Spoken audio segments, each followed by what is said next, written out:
Yet less than a century ago, none of it existed.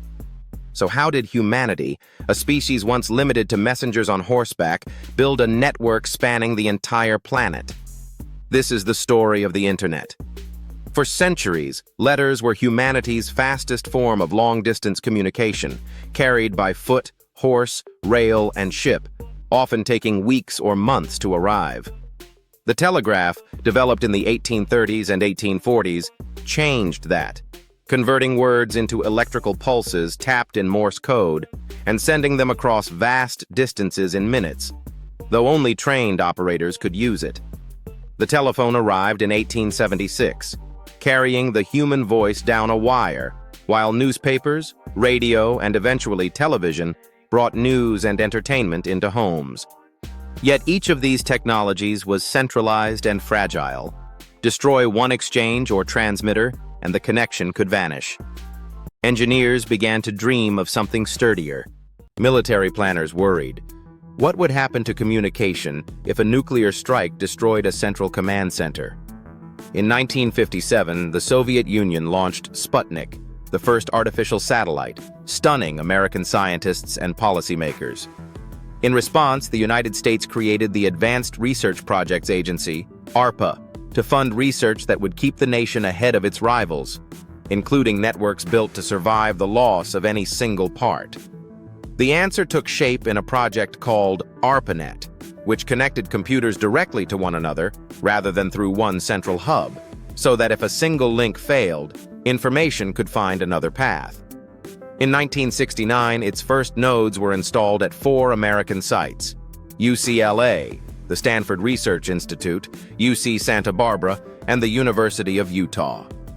On October 29, 1969, a student named Charlie Klein tried to send the network's first message from UCLA toward Stanford, typing the word "login." The system transmitted just 2 letters, L and O, before it crashed. A humble, almost accidental start for a technology that would reshape civilization.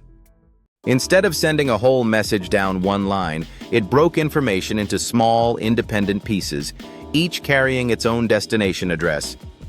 Much like tearing a jigsaw puzzle apart, mailing each piece down whatever road happens to be open, and letting the recipient reassemble the picture on arrival. Even if some roads are blocked, the pieces still get through. As more networks like ARPANET appeared worldwide, a new problem emerged. They could not talk to one another. The solution came from researchers Vint Cerf and Robert Kahn, who developed a shared set of rules called TCP/IP, a universal translator giving every network a common language and every device a unique address. On January 1, 1983, a date engineers still call Flag Day, ARPANET officially adopted it. Many historians mark this as the true birth of the Internet. Not one network, but a network of networks, speaking the same digital language. That changed with an invention often confused with the Internet itself: the World Wide Web. The Internet is the physical infrastructure linking computers together. The web is a service built on top of it for organizing and linking information. In 1989, British scientist Tim Berners-Lee, working at CERN near Geneva, proposed a system for linking documents using hypertext, building 3 technologies: HTML to format pages, HTTP to send them, and the URL, a unique address for each page.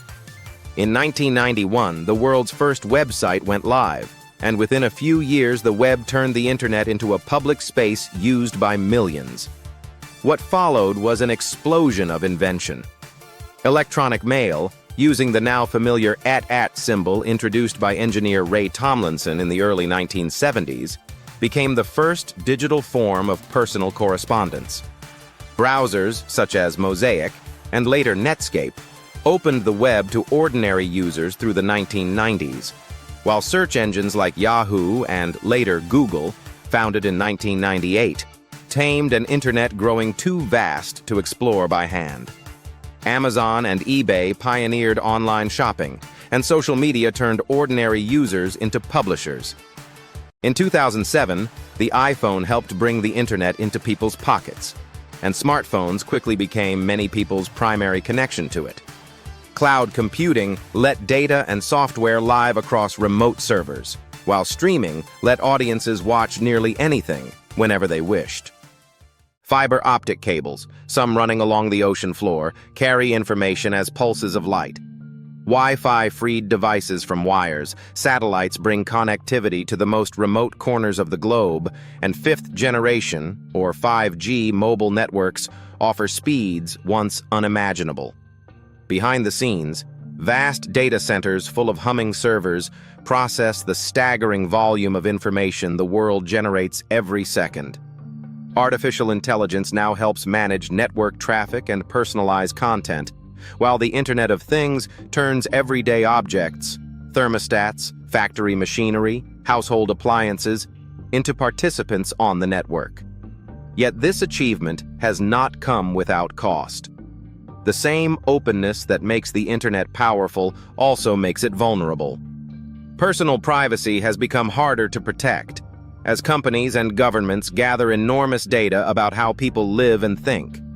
Cybercrime has grown into a global industry, and misinformation now spreads as easily as legitimate reporting. Researchers study how constant connectivity affects attention and mental health, while governments remain divided over how much of the Internet should be regulated or restricted. There are no easy answers, only ongoing conversations about balancing freedom, safety, and privacy. Engineers are already developing 6G networks, and researchers are exploring quantum internet technology, which could one day use the laws of quantum physics to make communication virtually impossible to intercept. Artificial intelligence is expected to play a growing role in managing networks automatically, while expanding satellite constellations promise reliable connectivity for every remaining corner of the planet, from remote villages to ships at sea. None of this is certain, but it is the most realistic direction the technology now points toward. The Internet began as a modest military experiment, a handful of computers at 4 universities exchanging a single fragment of a word. Today, it connects billions of people, businesses, and ideas across every continent on Earth, collapsing distances that once took months to cross into moments that take seconds. The next chapter of this story is still being written, in laboratories, classrooms, and the pockets of billions of people worldwide, and every one of us is already part of it.